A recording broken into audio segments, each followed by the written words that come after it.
नाज़रीन अस्सलाम वालेकुम। सियासत टीवी के खुसूसी प्रोग्राम ख़ास खबरें में आपका खैर मकदम है। मैं मोहम्मद रियाज अहमद और मेरे साथी सैयद इस्माइल ज़बीउल्लाह। अस्सलाम वालेकुम। बहरहाल नाज़रीन, जहाँ तक खबरों का सवाल है, आप अच्छी तरह जानते हैं कि हम अपने प्रोग्राम का आगाज़ एक हदीस मुबारक से करते हैं, प्यारे नबी सल्लल्लाहु अलैहि वसल्लम की इरशाद मुबारक से करते हैं।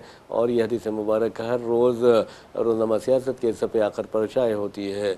तो बहरहाल आज की जो हदीस मुबारक है हम आपको सुनाएंगे कि जिसका मफ़हूम ये है कि वो मुसलमान मुसलमान नहीं जिसके दिल में मुसलमान का गम नहीं। तो बहरहाल आलमी सतह पर जिस तरह मुसलमानों के हालात हो रहे हैं, आप देखेंगे कि फ़लस्तीन में जो गज़ा में जिस तरह कत्लेआम किया गया मुसलमानों का, फिर आप देखेंगे लेबनान में इसराइल कत्लेआम कर रहा है, ईरान का क्या हाल है आप ये भी अच्छी तरह जानते हैं। और अमेरिका ने कैसे इसराइल के साथ मिलकर वहाँ पर बमबारी की और तबाही बर्बादी मचा दी है। हिंदुस्तान में क्या हाल है ये भी आप देख सकते हैं। तो बहरहाल नाज़रीन, जहाँ तक ख़बरों का सवाल है, हम ख़बरों की तरफ चलते हैं। लोकसभा का खुसूसी इजलास तलब किया गया है और खुसूसी इजलास इसलिए तलब किया गया है क्योंकि आज एक नहीं दो नहीं बल्कि 3 बिल मंजूर किए जाने वाले हैं या पेश करके उसे पास किया जाएगा। तो लोकसभा के खुसूसी इजलास में आपको बता दूं कि मरकज़ी वज़ीर अर्जुन राम मेघवाल ने अपने खिताब में 50% तक लोकसभा नशस्तों में इजाफे का इशारा दे दिया है और कहा है कि नई हदबंदी हो या मर्दमशुमारी की बुनियाद पर जो लोकसभा की नशस्तें हैं वो 543 से बढ़कर 850 कर दी जाएंगी। 815 जो नशस्तें होंगी वो आम रियासतों के लिए होंगी, जबकि आप देखें मरकज़ी ज़ेर इंतज़ाम इलाक़ों के लिए या रियासतों के लिए, जैसा दिल्ली है, चंडीगढ़ है और जम्मू कश्मीर है, उनके लिए 35 नशस्तें मुख्तस की गई हैं, अलाट की जाएंगी। उन्होंने ये बात कही है। इस तरह 850 नशस्तें होंगी। और आपको ये बता दूं कि जो बिल पेश किया जाने वाला है, ख़वातीन तहफ़्फ़ुज़ात बिल पर अमलावरी से मुतालिक एक बिल भी पेश किया जाएगा। वैसे भी आपको बता दूं कि 2023 में नारी शक्ति वंदन अभियानम नामी एक बिल मंजूर किया गया था। ख़वातीन को लोकसभा के दोनों ऐवानों, राज्यसभा और लोकसभा के साथ साथ असम्बलियों में 33% तहफ़्फ़ुज़ात यानी 33% नशस्तें महफूज करने की बात की गई थी। अब जैसा अर्जुन राम मेघवाल ने अपने खिताब में कहा है कि 50% नशस्तों में इजाफा होगा। तो आपको बता दूं कि 815 आम रियासतों के लिए और बाकी यानी 35 जो है वो मरकज़ी ज़ेर इंतज़ाम इलाक़ों के लिए, जैसा कि मैंने आपको पहले बताया है। इस तरह अब ये 850 जो नशस्तें होंगी, 33% तहफ़्फ़ुज़ात ख़वातीन को दिए जाएंगे। इस तरह ख़वातीन को 272 नशस्तें हासिल होगी।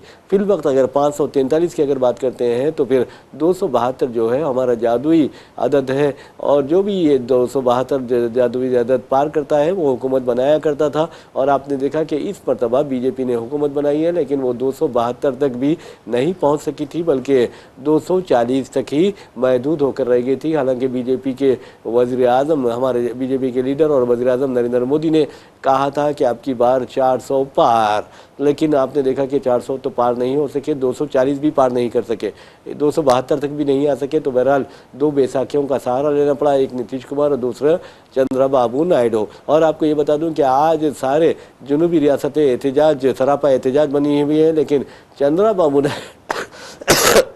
सॉरी सॉरी चंद्रबाबू नायडू जो है वो खामोशी अख्तियार किए हुए हैं।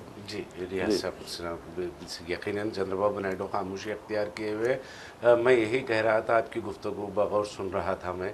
हकीकत बात है कि जुनूबी रियासतों को ये असर नौ हदबंदी में मुकम्मल तौर पर नज़रअंदाज करने का इल्ज़ाम जुनूबी हिंद की रियासतें लगा रही हैं। देखिए, अगर सीटों की में इजाफ़ा हुआ है, 50% सीटों में अगर इजाफ़ा हुआ है, तो रियासतों को में उन रियासतों में आबादी के मुनासिबत से ये सीटों में इजाफ़ा किया जाना चाहिए था। तेलंगाना में अगर 36 अजला है तो फिर 36 अजला के हिसाब से उसकी सीटें मुख्तस की जानी चाहिए थी। मुकम्मल तौर पर देखिए, एक अफसोस की बात यह है कि तेलंगाना में बीजेपी के 8 सीटें हैं लोकसभा की। उसके बावजूद भी ना फंड की इजराई में तेलंगाना को देखा जा रहा है, ना प्रोजेक्टों के अगर उनको देना है, प्रोजेक्टें अलाट करना है तो तेलंगाना को नज़रअंदाज किया जा रहा है। सड़कों की अगर तोसी की अगर बात करें, कौमी शाहराहों की अगर तामीर की बात करें, या कौमी शाहराहों से जुड़ने वाली देहातों की, गाँवों की, अजलाओं की सड़कों की अगर बात करें तो उसके लिए कोई फ़ंड नहीं दिया जा रहा है। जीएसटी जो है रियासत का जो हिस्सा रियासत को मिलना चाहिए था वो नहीं दिया जा रहा है। और फिर अफसोस की बात यह है कि अब हदबंदी में 80-9 हदबंदी का जब जहाँ पर बात आती है तो उसमें भी जुनूबी रियासतों को नज़रअंदाज करने का काम किया जा रहा है। तो यहाँ पर एक अहम सवाल मेरा बीजेपी के उन मुंतखब अरकान पार्लियामेंट से है, क्या उनको नहीं लगता कि तेलंगाना के साथ तेलंगाना की आवाम ने जो उन पर भरोसा किया था, जो उन्हें मुंतखब करके लाया, क्या उनको आप धोखा नहीं दे रहे हैं? ये सारे मामले पर खामोशी इख्तियार किए हुए, हालांकि दो ममलिकती मरकज़ी ममलिकती वज़रा जो है उनका ताल्लुक़ तेलंगाना से है। किशन रेड्डी की हम बात करें, जंजी बंजे माफ़ करना बंडी संजय की अगर हम बात करें, तो ये दोनों भी मुसलसिल नुमाइंदगी करते हैं। उसके बावजूद भी आप फंड्स की इजराई में तेलंगाना को के साथ नाइंसाफ़ी पर खामोशी अख्तियार किए हुए हैं। तेलंगाना आंध्र चंद्रबाबू नायडू ऐसा लग रहा है कि अब नीतीश कुमार को तो ढेर कर दिया गया है, नीतीश कुमार को तो पूरा काबू में करके जेडीयू को पूरा ख़त्म करने की पूरी एक साजिश जो थी वो पूरी उस पर अमली जामा उसको बीजेपी पहना चुकी है। अब बारी चंद्रबाबू नायडू की है, क्योंकि ये दो बैसाखियाँ ही हैं और मजीद 2-2.5 साल अगर हुकूमत को चलना है, मरकजी हुकूमत को, तो ये दो बैसाखियों के सहारे चलना है। जब जेडीयू तो मुकम्मल तौर पर एनडीए के साथ शामिल हो गई है, चंद्रबाबू नायडू को भी अब आने वाले दिनों में नीतीश कुमार जैसा ही हाल होने का इम्कानात है, इसीलिए चंद्रबाबू नायडू भी खामोश बैठे हुए हैं। देखिए, चंद्रबाबू नायडू एक चालाक और मक्कार सियासतदान है, उन्होंने बड़ी मक्कारी के साथ सियासत की थी और उनका अगर पस मंज़र अगर हम देखें तो उन्होंने जिस तरीके से वज़ीर आला की कुर्सी तक वो पहुँचे हैं, वो तमाम चीज़ें मक्कारी का हिस्सा हैं। तो वो मक्कारी का हिस्सा चंद्रबाबू नायडू की यहाँ पर लगता है कि एनडीए उनकी मक्कारी के जो सियासत है उसको भी मात देगी आने वाले दिनों में। तो चंद्रबाबू नायडू का भी हाल नीतीश कुमार के जैसा, अगर उनके पास अभी भी वक्त है, चंद्रबाबू नायडू के पास, चंद्रबाबू नायडू जो है अगर ये मस्सरेनो हदबंदी के मामले में अगर आवाज नहीं उठाते हैं, देखिए आंध्र प्रदेश में भी चंद्रबाबू नायडू का एक ऑल्टरनेट ऑलरेडी पैदा कर दिया गया है। पवन कल्याण के तौर पर, एक बड़े फिरका परस्त चेहरे के तौर पर आंध्र प्रदेश में पवन कल्याण को तैयार कर दिया गया है। उसके बावजूद भी चंद्रबाबू नायडू को अक्ल नहीं आ रही है, वो समझ पता नहीं कहाँ उनकी वो सारी मक्काराना सियासत कहाँ खत्म हो गई है। तो जिस तरीके से स्टालिन है, देखिए आप, स्टालिन ने ऐलान किया है अगर पार्लियामेंट का इजलास होगा तो AIADMK के जो अरकान पार्लियामेंट है वो सियाह परचम लहराएंगे पार्लियामेंट में। आप देखिए, इस तरीके की जुर्रतमंदाना सियासत अगर आप करते हैं तो आवाम के दिलों पर आप हुकूमत कर सकते हैं। चंद्रबाबू नायडू को अभी भी होश के नाखून लेना चाहिए। चंद्रबाबू नायडू को चाहिए कि वो फौरी तौर पर अपना रद्द-ए-अमल पेश करे। जुनूबी रियासतों को असर-ए-नौ हदबंदी लोकसभा की जो हो रही है उसमें चंद्रबाबू नायडू को चाहिए कि वो आवाज़ उठाए। बीआरएस बराबर आवाज उठा रही है इस मुद्दे पर, हालांकि बीआरएस में कोई लोकसभा में कोई रुकने पर उनका मेंबर नहीं है, न राज्यसभा में है। तो बीआरएस का आवाज उठाना वो नखार खाने में तोते की आवाज के मुतरादिफ होगा। कांग्रेस को भी आवाज उठाना है, बीजेपी के मुंतखब अरकान पार्लियामेंट को भी आवाज उठाना चाहिए कि वह तेलंगाना को उसका हक फराहम करे। बहरहाल मेरे को ऐसा लगता है कि ये आवाज़ नहीं उठाएंगे, क्योंकि इनकी आवाज़ दबा दी गई है और ये खुद जानबूझकर अपनी आवाज़ दबाने की इजाज़त दे चुके हैं। वैसे भी चंद्रबाबू नायडू का जहाँ तक सवाल है, नाज़रीन आप अच्छी तरह जानते हैं कि जैसा इस्माइल ज़बीउल्लाह ने उनकी बहुत ज़्यादा तारीफ़ की और किस तरह वो मक्कारी और अय्यारी कैसे काम लेते हैं, किस तरह ज़ेरिक सियासतदान हैं, उन्होंने ये भी बताया। और एक मरहला ऐसा भी आया था कि चंद्रबाबू नायडू ओहदे वज़ारत उज़्मा तक भी पहुँच गए थे और आलमी सतह पर उनका इमेज बहुत ज़बरदस्त बन गया था। लेकिन अल्लाह ताला देखेंगे किसी को इज़्ज़त देता है तो इज़्ज़त राज भी नहीं आती। तो बहरहाल वो बेचारे चंद्रबाबू नायडू फिल वक्त एनडीए के चंगल में फंसे हुए हैं और जैसा कि इस्माइल ज़बीउल्लाह ने कहा कि वहाँ उनका एक मुतबादिल भी तैयार कर दिया गया है पवन कल्याण की शक्ल में। तो आपको बताना ज़रूरी है कि आइंदा दिनों में पवन कल्याण के ज़रिए चंद्रबाबू नायडू का सियासी कैरियर तबाह किया जा सकता है। लेकिन जहाँ तक सीट्स का सवाल है, आपको बता दूं कि ख़ास तौर पर जुनूबी हिंद की रियासतों को बहुत ज़्यादा नुकसान हो सकता है। और ये मैं नहीं कह रहा हूँ, बल्कि कांग्रेस के जो कायद अपोजिशन है राहुल गांधी ने कहा है, सदर कांग्रेस मल्लिकार्जुन खड़गे ने ये बात कही है, जयराम रमेश ने ये बात कही है और कहा है कि जुनूबी हिंद की रियासतें बहुत ज़्यादा परेशान हो सकती हैं। वहाँ उनके जो पार्लियामेंट में नुमाइंदगी है वो कम हो सकती है, वो घट सकती है। इसके अलावा आपको बता दूं कि कांग्रेस ख़वातीन तहफ़्फ़ुज़ात बिल की मुखालिफ नहीं है, लेकिन ये हदबंदी के ज़रिए ये मोदी मोदी और अमित शाह अय्यारी कर रहे हैं, मक्कारी कर रहे हैं और उनका अपना कुछ अलग मकसद है और अपने मकसद मकासद की तकमील के लिए, नापाक अज़ाइम की तकमील के लिए वो हदबंदी भी करवा रहे हैं। वैसे भी नाज़रीन, अगर जम्मू कश्मीर की बात करते हैं तो आप देखेंगे कि बीजेपी ने मुस्लिम अक्सरियती रियासत में, वाहिद मुस्लिम अक्सरियती रियासत है, वहाँ पर किस तरह के हालात पैदा किए और मुख्तलिफ इलाक़ों को तोड़ कर दो दो तीन तीन हल्कों में तब्दील कर दिया, जिसके नतीजे में मुस्लिम वोट भी कर गए। आसाम में इस तरह के वाक़यात पेश आ चुके हैं और आसाम में आप देखेंगे कि मुस्लिम अक्सरियती हल्कों को, कई मुस्लिम अक्सरियती हल्कों को 3 हिस्सों में तकसीम कर दिया गया। वहाँ पर मुसलमान बढ़ गए और वहाँ से भी उनकी कामयाबी के यानी इम्कानात जो है वो शदीद मुतासिर हुए हैं।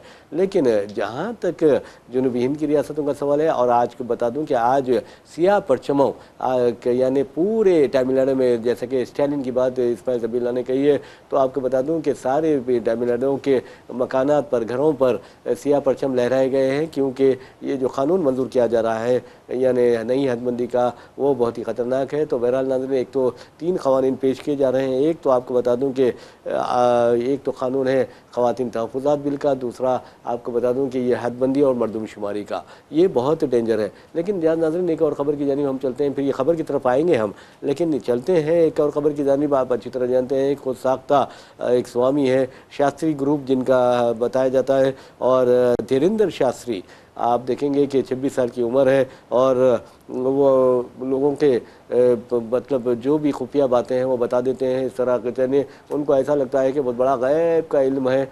तो बहरहाल वो बेचारा आप देखेंगे बीजेपी के बारे में बात करता है, हिंदू राष्ट्र कायम करने की बातें करता है। तो बहरहाल जो भी हिंदू राष्ट्र कायम करने की बात करेगा, हुकूमत उसकी हौसला अफजाई करेगी।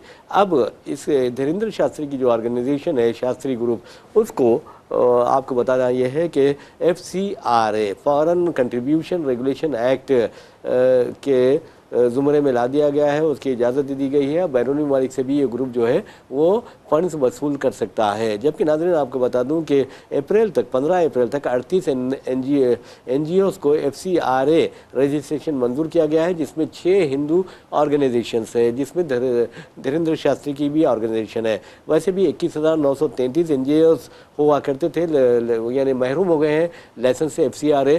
यानी आप देखेंगे कि ये कहा गया कि इन लोग मज़हब तब्दील करवा रहे हैं, और फिल वक्त 14,538 NGOs हैं जो सरगर्म हैं। लेकिन FCRA के मामले में यहाँ मुस्लिम और ईसाई जो ऑर्गेनाइजेशंस हैं उनको दबाया जा रहा है। जी, ये हुकूमत का तरीक़ा ही है। ये इससे पहले भी फंडिंग के ज़रिए लोगों की तब्दीली मज़हब, जबरन तब्दीली मज़हब का इल्ज़ाम लगाकर बहुत सारे लोगों पर मुक़दमात भी दर्ज किए गए, माहौल भी बनाया गया, तहक़ीक़ात के नाम पर इस्तेहसाल भी किया गया। ये कोई नई बात और ताज्जुब खेज़ बात नहीं है रिया साहब। और धीरेंद्र शास्त्री की जहाँ तक बात करेंगे, धीरेंद्र शास्त्री का शुमार अंध भक्तों में, मोदी भक्तों में और बीजेपी भक्तों में धीरेंद्र शास्त्री का शुमार होता है। कल ही रात में मैं एक वीडियो देख रहा था, शायद वो पुराना वीडियो है, कोई शख्स है, दलित शख्स है, वो धीरेंद्र शास्त्री के पैर छूने की कोशिश कर रहा था, दूर से अछूत है अछूत है, इस तरीके की बात धीरेंद्र शास्त्री ऑन कैमरा कर रहे हैं और उन पर किसी किस्म का कोई मुकदमा दर्ज नहीं हुआ।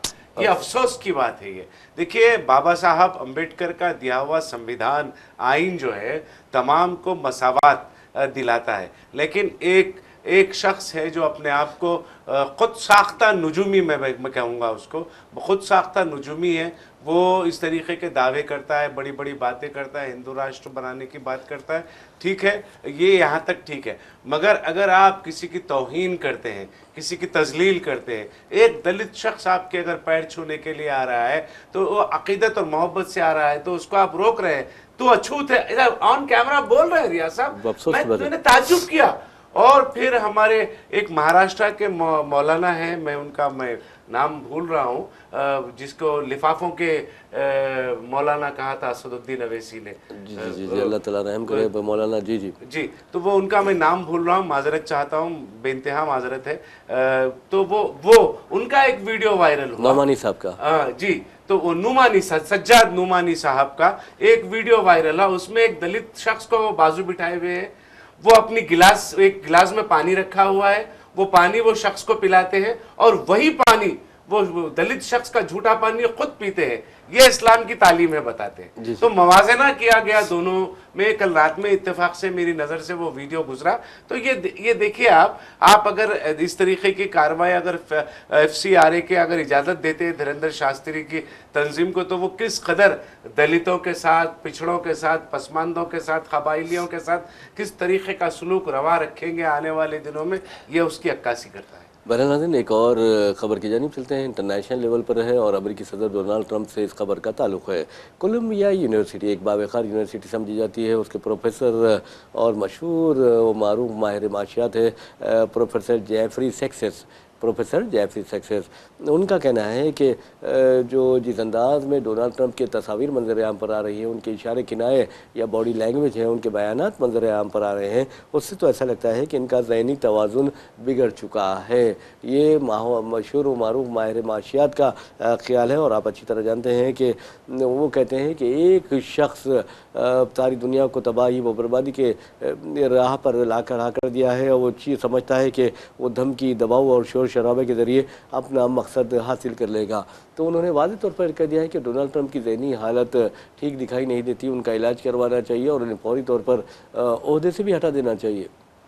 यकीनन देखिए, डोनाल्ड ट्रंप तो बहुत ही ज़्यादा, दो लोग हैं दुनिया में जो दुनिया को परेशान किए हुए। जी जी। दुनिया को परेशान डोनाल्ड ट्रंप किए हुए, हिंदुस्तान को परेशान वज़ीर आज़म नरेंद्र मोदी किए हुए।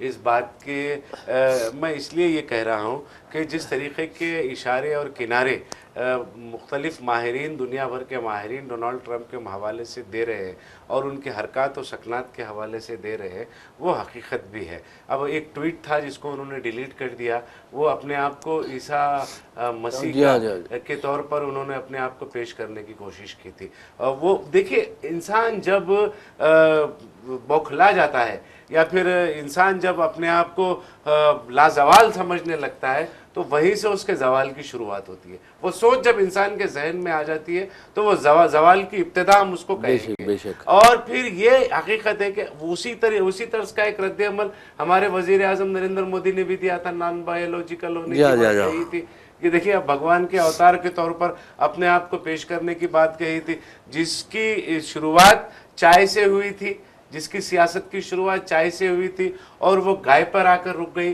तो इस तरीके की सियासत करने वाले अपने आप को जो है मुसलसिल ये कह रहे हैं कि मैं नॉन बायोलॉजिकल हूँ, और डोनाल्ड ट्रंप ये कह रहे थे कि मतलब ईसा मसीह का अवतार के तौर पर मैं पेश हुआ हूँ। तो ये देखिए ये मज़ाहिका खेज बात तो लग रही है, पागलों की निशानी यकीनन। देखिए, दीवानों के हाथ में जब हुक्मरानी आ जाती है, हुक्मरान अगर दीवाने हो जाते हैं तो इस तरीके की बयानबाजियां देते हैं, इस तरीके की बयानबाजी करते हैं। अमेरिका जो कभी अपने वक्त में सुपर पावर था, आज ईरान के सामने दो जानू नजर आ रहा है। उसकी वजह जो है ये इनकी डोनाल्ड ट्रंप की पॉलिसियों का, गलत पॉलिसियों का नतीजा है। आज हिंदुस्तान महंगाई के मार से दो चार हो रहा है, बेरोजगारी के मार से दो चार हो रहा है, अशिया खुर्दनोश की कीमतों में इजाफा हो रहा है, पेट्रोल डीजल की कीमतों में, LPG PNG गैस की कीमतों में इजाफा हो रहा है, यहाँ तक के केरोसिन ऑयल जो है, केरोसिन का तेल महंगा हो गया है।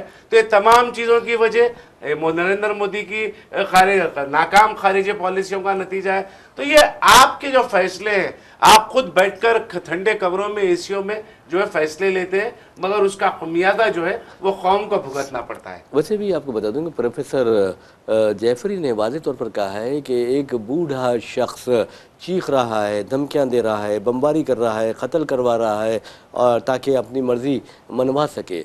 तो ये बेवकूफ़ आदमी है और उसका जहनी तवाज़ुन बिगड़ चुका है। ट्रंप के बारे में उन्होंने कहा, ट्रंप के बारे में उन्होंने वाज़ेह तौर पर कहा कि ये नाअहल है और वहमी शख्स है। तो आप अंदाज़ा कीजिए कि ट्रंप की अब क्या हैसियत रह गई है। खुद कोलंबिया के एक प्रोफेसर, आप देखना है कि ये बेचारे प्रोफेसर साहब का क्या हाल होता है, क्योंकि ट्रंप लेकिन मैं माजरत चाह रहा हूँ आपसे, वो अमेरिका है, हिंदुस्तान नहीं। हुकूमत के खिलाफ में अगर बोले तो गायब हो जाए या सस्पेंड हो जाए या मुअत्तल हो जाए। वहाँ पे ये इस सतह पर जमहूरियत अभी बरकरार है, डेमोक्रेसी अभी वहाँ पर कायम है। और बेबाकी से सवाल देखिए, आपने देखा है डोनाल्ड ट्रंप की ये बेहुदा हरकतों के मुतालिक बेबाकी से व्हाइट हाउस में सहाफियों ने सवाल किया। आज आप आपके वजीर आजम से सवाल कर सकते हैं? जी नहीं, बिल्कुल आपके हाथ कोई नहीं, प्रेस कॉन्फ्रेंस के लिए नहीं कर सकते हैं, सवाल कर सकते हैं, लेकिन पहले दिए जाते हैं सवाल। आम काट कर खाते पीएमओ से आते हैं सवाल, आप नहीं कर सकते, सवाल आपको आते हैं। नहीं, आप देखिए, आम काट कर खा सकते हैं या चाट कर खाते हैं, आप ये सवाल कर सकते हैं। आप इतना देर, आप इतनी कम नींद लेते हैं, इस बारे में भी सवाल किया जा सकता है। यानी जो भी पीएमओ ऑफिस से आपको सवाल दिए जाते हैं वो सवाल कर सकते हैं। और आपने अभी जैसा पानी पिया, उसी तरह किसी ने पानी पिलाया था, गुजरात के चीफ मिनिस्टर थे हमारे साहब, उस वक्त जिस तरह पानी पिलाया था, तो आप अंदाज़ा कीजिए कि हकीकत का सामना करना ये सबसे बड़ी बात होती है। बहरहाल नाज़रीन, आपको एक और ख़बर की जानिब लिए चलते हैं। उस खबर का ताल्लुक़ आपको बता दूं कि ईरान से है, और वर्ल्ड बैंक के जो चीफ इकनॉमिस्ट हैं इनरेट गिल, उन्होंने वाज़ेह तौर पर कहा है कि ईरान जंग से करोड़ों इंसान भूख का शिकार हो सकते हैं, क्योंकि उनका ये भी कहना था कि पहले ही दुनिया में 20 करोड़ अफराद जो है वो ग़िज़ा की किल्लत और फ़ंड की अदम तहफ़्फ़ुज़ का शिकार हैं। उन्होंने ये बात कही है। जी, यकीनन देखिए, हम मुसलसिल हम ये तो कह रहे हैं, ईरान जंग अगर आगे चलती है तो तूल इख्तियार करती है, तवील होती है, तो फिर उसके असरात सारी दुनिया पर पड़ेंगे। और ईरान की ये जंग नहीं है, ईरान ने किसी पर पहले हमला नहीं किया, ज़बरदस्ती ईरान पर ये जंग मुसल्लत की गई है। आबनाए हरमुज़ के हवाले से अगर हम बात करेंगे तो आबनाए हरमुज़ को बंद करना ईरान की अपनी जंगी हिकमत अमली का हिस्सा था। अमेरिका अगर उस पर जंग मुसल्लत नहीं करता तो फिर आबनाए हरमुज़ को ईरान बंद नहीं करता। तो आप देखिए, सारी जो परेशानियां हैं वो परेशानियों का सबब अमेरिका बना हुआ है इस फिलहाल, क्योंकि अमेरिका की गलत पॉलिसी ईरान पर ज़बरदस्ती जंग मुसल्लत करने की वजह से सारी दुनिया पर वो जंगी असरात पड़ रहे हैं, परेशानियों में इजाफा हो रहा है। लोगों के पास जो है कई ममालिक में, आप यूरोपीय ममालिक में जो गैस, पकवान गैस होती है, वो पकवान गैस 300 गुना महंगी हो गई है सर। यह सब बहुत ख़तरनाक बात है ये। वैसे भी नाज़रीन, आपको बता दूं कि जैसे कि हमने पहली खबर आपको बताई थी कि पार्लियामेंट का खुसूसी इजलास तलब किया गया है, और इस इजलास तलब करने का मकसद ये है कि आज 3 बिल्स उसमें पेश किए जा रहे हैं। पहला ये है ख़वातीन तहफ़्फ़ुज़ात बिल। पहले ही 2023 में आप अच्छी तरह जानते हैं कि नारी शक्ति वंदन अधिनियम 2023 में पेश किया गया था, अब उस पर पेशरफ्त हो रही है। पहला बिल इसका होगा, और दूसरा आपको बता दूँ कि मरकज़ी ज़ेर इंतज़ाम इलाक़ों दिल्ली है, जम्मू कश्मीर है और पुडुचेरी की असेंबली में ख़वातीन के लिए रिजर्वेशन का इंतज़ाम शामिल है, इसके लिए भी बिल पेश किया जा रहा है। और तीसरा जो है, आईनी तरमीम के ज़रिए पार्लियामेंट में नशस्तों की तादाद बढ़ाने और हदबंदी के अमल को आगे बढ़ाने की तजवीज़ दी गई है। ये 3 बहुत अहम मुद्दे आज पार्लियामेंट में पेश किए गए हैं, पेश किए जा रहे हैं, और हो सकता है कि तीनों बिल आज ही मंजूर कर दिए जाएंगे। जी देखिए, जिस उजलत, लेकिन अपोजिशन तो बहुत नाराज है, बोल रही कि ये तो से इस काम को अंजाम देने नहीं, ठीक दिखाई नहीं दे रही है। मल्लिकार्जुन खड़गे, देखिए कल रात में मैं खबर देख रहा था, तो उस पर यह बताया जा रहा था कि अपोजिशन पार्टियों की जानिब से ये जो मुजव्वज़ा पार्लियामेंट इजलास है और असर-ए-नौ हदबंदी के मुतालिक ख़वातीन तहफ़्फ़ुज़ात बिल के मुतालिक जिस तरीके की चेमुकियाँ चल रही थी, उसके हवाले से मल्लिकार्जुन खड़गे, एक अपोजिशन का जो है एक अहम इजलास हुआ था, जिसमें बहुत सारी सियासी जमातें जो अपोजिशन की हैं उसके अवामी नुमाइंदे वहाँ पर मौजूद थे। तो उसके बाद, इजलास के बाद मल्लिकार्जुन खड़गे ने एक बयान दिया मीडिया के सामने। उन्होंने कहा कि हम किसी भी बिल के ख़िलाफ़ नहीं हैं, हाँ वो असर-ए-नौ हदबंदी का मामला हो या फिर ख़वातीन तहफ़्फ़ुज़ात तरमीमी बिल का मामला हो, मगर हुकूमत के रवैये से वो मतलब खुश नहीं है।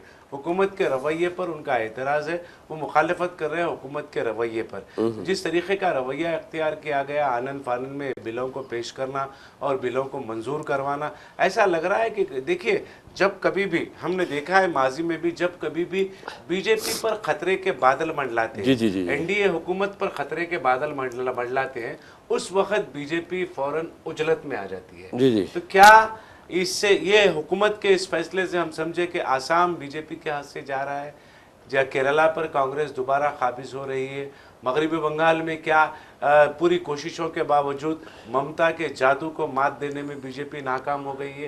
ये तमाम सवालात जहन में उठते हैं बीजेपी की इस उजलत को देखकर, क्योंकि फिर मैं दोहरा रहा हूँ ये बात को, बीजेपी उस वक्त उजलत में आती है, वज़ीर आज़म नरेंद्र मोदी और वज़ीर दाखिला अमित शाह उस वक्त उजलत में आ जाते हैं जब एनडीए हुकूमत पर या फिर बीजेपी पर खतरे के बादल मंडलाते हैं। वैसे भी अब इस्माइल ज़बीर साहब, खबर ये आ रही है कि आरएसएस एक, देखिए कि पहले तो रजिस्टर्ड तंजीम नहीं है आरएसएस, और उसने हाल ही में अपनी 100 साल तकरीब भी मनाई, सालगिरह तकरीब भी मनाई है, और उसके इश्तिहारात हुकूमत दे रही है। हमारी मरकज़ी वज़ीर तहज़ीब व सखावत की जानिब से 76,13,129 रुपये के सिर्फ प्रिंट मीडिया को इश्तिहारात दिए गए हैं आरएसएस के लिए। देखिए आरएसएस जो है बीजेपी उसकी तंजीम सियासी तंजीम मानी जाती है, और माजी में 2014 से कबल आरएसएस से इतना करीब कोई हुकूमत नहीं हुई थी। इवन बीजेपी भी, अटल बिहारी वाजपेयी हुकूमत भी इतना करीब आरएसएस से नहीं हुई थी। जी बहरहाल नाज़रीन, इसी के साथ हम अपना प्रोग्राम खास खबर इख्तिताम को पहुंचाते हैं। अपने मेज़बान मोहम्मद रियाज अहमद और मेरे साथी सैयद इस्माइल ज़बीउल्लाह को इजाज़त दीजिए। इंशाल्लाह फिर मुलाकात होगी, फिर बात होगी। तब तक के लिए अल्लाह हाफ़िज़। अल्लाह हाफ़िज़।